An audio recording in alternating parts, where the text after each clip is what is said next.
இறையேசுவில் பிரியமான சகோதர சகோதரிகளே, நமது ஆண்டவர் இயேசு கிறிஸ்துவனுடைய திருப்பெயரால் உங்களுக்கும் உங்கள் குடும்பத்தில் இருக்கிற அனைவருக்கும் அன்பும் சமாதானமும் மகிழ்ச்சியும் உண்டாவதாக. அன்பு மிக்கவர்களே, கடந்த ஆண்டு போல இந்த ஆண்டும் நம்ம ஒரு 200 ஏழை அனாதை விதவைகளுக்கும் சிறுவர்களுக்கும் கிறிஸ்துமஸ் அன்று ஒருவேளை உணவும் அவர்களுக்கான உடையும் கொடுக்க நம்ம முடிவு செய்திருக்கிறோம். இன்றைய மன்னாவினுடைய தன்னார்வ தொண்டர்கள் ஒரு சில பேர் இந்த நிகழ்ச்சியை ஏறெடுக்க இருக்கிறார்கள். ஆகவே உதவி செய்ய விரும்புகிறவர்கள் நேரடியாக என்னோடு தொலைபேசியில் பேசி முடிவு எடுக்க உங்களை அன்போடு அழைக்கின்றேன். தயவு செய்து யாருக்கும் எந்த ஒரு சூழ்நிலையிலும் பணமாகவோ பொருளாகவோ அனுப்ப வேண்டாம். உங்களுக்கு உதவி செய்ய வேண்டும் என்றால் நேரடியாக என்னிடத்தில் தொடர்பு கொள்ளுங்கள். நான் உங்களுக்கு ஆலோசனை வழங்குகிறேன். அன்புமிக்கவர்களே, டிசம்பர் மாதம் 10ஆம் தேதி தாயாம் திரு அவை புனித லொரேட்டோ அன்னையினுடைய நினைவு நாளைத்தான் கொண்டாடுகிறது.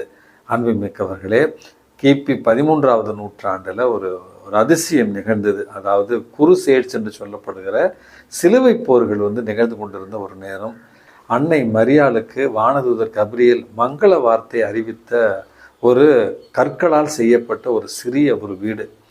அந்த வீட்டை வானதூதர்கள் 13ஆவது நூற்றாண்டில் நாசரேத்திலிருந்து இப்பொழுது இத்தாலி தேசத்தில் இருக்கிற லொரேட்டோ என்கிற இடத்திற்கு அவர்கள் வான்வழியாக கொண்டு சேர்த்தார்கள் என்பது காலங்காலமாக நம்பப்படுகிற ஒரு உண்மை.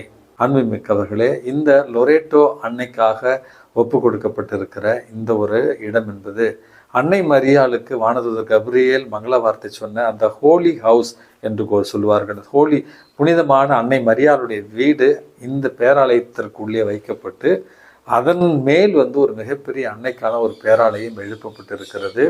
இத்தாலி தேசத்தில் முதலாக எழுப்பப்பட்ட ஒரு தேசிய அளவிலான அன்னை மரியாளுக்கான ஒரு பேராலயம் இந்த லொரேட்டோ பேராலயம் என்று அழைக்கப்படுகிறது.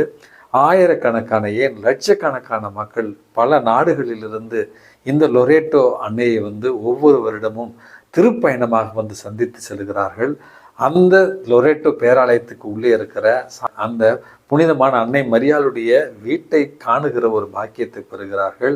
இத்தாலி தேசம் முழுவதிலும் இன்றைக்கு ஏவியேஷன் டே என்று சொல்வார்கள். வானூர்திகளினுடைய ஒரு நாளாகவும் விமானிகள் மற்றும் விமானத்தில் பணி செய்பவர்கள் இவர்களுடைய ஒரு நாளாகவும் தான் இன்றைக்கு கொண்டாடப்படுகிறது. அன்புமிக்கவர்களே, திருத்தந்தையர்களுடைய தனிப்பட்ட ஆளுகைக்கும் மற்றும் அவர்களுடைய தனிப்பட்ட கவனத்திற்கும் உள்ளான ஒரு சில பேராலயங்களில் இந்த லொரேட்டோ பேராலயமும் ஒன்று. நான் ரோம் நகரத்தில் படித்து கொண்டிருந்த பொழுது 2013ஆவது ஆண்டு இந்த லொரேட்டோ அன்னையினுடைய அந்த பேராலயத்தை சந்திக்கிற, அங்கு சென்று ஜெபிக்கிற ஒரு பாக்கியத்தை பெற்றிருக்கிறேன். அன்புமிக்கவர்களே, இந்த அன்னையினுடைய பேராலயம் என்பது அன்பின் ஒரு சாட்சியாகவும் அங்கு வருபவர்களுக்கு ஆறுதலை தருகிற ஒரு இருப்பிடமாகவும் இயேசு கிறிஸ்துவனுடைய அன்பை உலகிற்கு எடுத்து சொல்லுகிற ஒரு பேராலயமாகவும் தான் இருக்கிறது. இங்கு வருகிற மக்களுக்கு திருப்பலி நிறைவேற்றப்படுகிறது, பாவ சங்கீதனம் ஒப்புரு அரிசாதனம் கொடுக்கப்படுகிறது, ஜெபமாலையை ஜெபிக்கிறார்கள். அன்னை மரியாளுடைய பரிந்துரையால் இவர்களுக்கான அருள் வளங்கள் கொடுக்கப்படுகின்றன. அன்புமிக்கவர்களே, நான் அடிக்கடி சொல்லுவது போல நம்முடைய மீட்பர் நமது ஆண்டவர் இயேசு கிறிஸ்து தான். நமது ஆண்டவர் இயேசு கிறிஸ்துவிடத்தில் நாம் எளிதாக பாதுகாப்பாக செல்லுவதற்குத்தான் அன்னை மரியாளை கரம்பிடித்து நம்ம வழி நடக்கிறோம். அன்புமிக்கவர்களே, இன்றைக்கு நமக்கு கொடுக்கப்பட்டிருக்கிற நற்செய்தி வாசகத்தில் நமது ஆண்டவர் இயேசு கிறிஸ்து, பெரும் சுமை சுமந்து சோர்ந்திருப்போரே எல்லோரும் என்னிடம் வாருங்கள், நான் உங்களுக்கு இளைப்பாறுதல் தருவேன், நான் கனிவும் மனத்தாட்சியும் உடையவன், ஆகவே என் நுகத்தை உங்கள் மீது ஏற்றுக்கொண்டு என்னிடமிருந்து கற்றுக்கொள்ளுங்கள், அப்பொழுது உங்கள் உள்ளத்திற்கு இளைப்பாறுதல் கிடைக்கும். ஆம், என்னுடைய நுகம் அழுத்தாது, என்னுடைய சுமை எளிதாய் உள்ளது அப்படிங்கிற வாசகங்களை தான் நமது ஆண்டவர் இயேசு கிறிஸ்து இன்றைக்கி நற்செய்தி வாசகத்தின் வாயிலாக நமக்கு சொல்லி தருகிறார். இந்த உலகத்தில் பல்வேறு சுமைகளால் அழுத்தப்பட்டிருக்கிற நமக்கு ஆண்டவர் சொல்லுகிற அழகான ஒரு செய்தி, பெரும் சுமை சுமந்து சோர்ந்திருப்போரே எல்லோரும் என்னிடம் வாருங்கள். இன்றைக்கு என்னெல்லாம் சுமையாக இருக்கலாம் அப்படி என்று நம்ம கொஞ்சம் யோசித்து பார்த்தோம் என்றால், ஒவ்வொரு குடும்பத்திலும் பொருளாதார பிரச்சனைகள் சிக்கல்கள் அதிகமாக இருக்கிறது. வருஷம் முடிய போது ஃபாதர், 2025 ஏதாவது ஒரு ஆசீர்வாதமாக இருக்குன்னு ஆசைப்பட்டோம், ஒன்றுமே நடக்கலை. மிகப்பெரிய பொருளாதார ஒரு சுமையில் நாங்கள் இருக்கிறோம். ஒரு சில பேர் இந்த பொருளாதார சுமையினால் சிக்கி இருக்கிறார்கள். இரண்டாவது ஒரு பெரும் சுமையாக நம்ம பார்ப்பது பல குடும்பங்களில் இன்றைக்கு தீராத நோயினால், புரியாத நோயினால் இன்னைக்கு அவதிப்பட்டு கொண்டிருக்கிறார்கள். என்னதான் ஃபாதர் நடக்குது எங்கள் குடும்பத்தில், ஏன் கடவுளை எப்படி எங்களை சோதிக்கிறாரு, இவ்வளவு பிரச்சனை, ஏமா வாழவரனுக்கெல்லாம் நல்லா தானே இருக்கிறான், 100 வயசு வரைக்கும் இருக்கான், 102 வயசு வரைக்கும் இருக்கான், எங்கள் குடும்பத்தில் மட்டும் ஏன் இப்படி கடவுள் இப்படி எங்களை போட்டு சோதிக்கிறாரு, என் கணவனுக்கு, என் மனைவிக்கு, என் பிள்ளைக்கு இப்படிப்பட்ட ஒரு நோய் வந்திருக்கே அப்படி என்று நோயினால் மிகப்பெரிய ஒரு சுமையை சுமந்து கொண்டிருக்கிறார்கள். பல குடும்பங்களில் இன்றைக்கு குடும்பத்தில் உறவு நிலையில் மிகப்பெரிய சிக்கல்கள், பிளவு ஏற்பட்டு இருக்கிறது. இதுவும் ஒரு மனச்சுமை என்று கூட தான் சொல்லலாம்.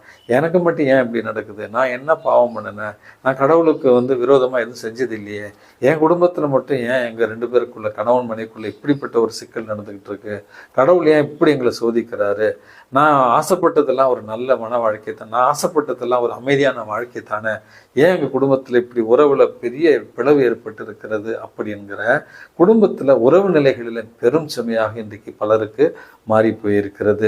பிள்ளை வளர்ப்புல ஒரு மிகப்பெரிய ஒரு சுமை. நாங்கள் என்ன சாமி தப்பு செஞ்சோம், பிள்ளைய நல்லா தானே வளர்த்தோம், நல்ல கல்வியை கொடுத்தோமே, எங்களை விட்டு ரொம்ப தூரம் போகிற மாதிரி இருக்கிறதே, பூசைக்கு வர மாட்டேங்கிறாங்க, ஜெபம் சொல்ல மாட்டேங்கிறாங்க, கத்தோலிக்க விசுவாசத்து மேலே எந்த அக்கறையும் இல்லாமல் இருக்கிறாங்களே அப்படின்று பிள்ளைகளையே மிகப்பெரிய ஒரு சுமையாக பார்க்கிற, அல்லது பிள்ளைகளே ஒரு மிகப்பெரிய சுமையாக மாறிப்போன ஒரு காலச்சூழலிலும் தான் இப்போ நம்ம வாழ்ந்து கொண்டு இருக்கிறோம். அடுத்தது ஒரு சுமையாக இருப்பது எதிர்காலமே எதிர்நோக்கற்ற ஒரு சூழ்நிலையில மாறி போச்சு.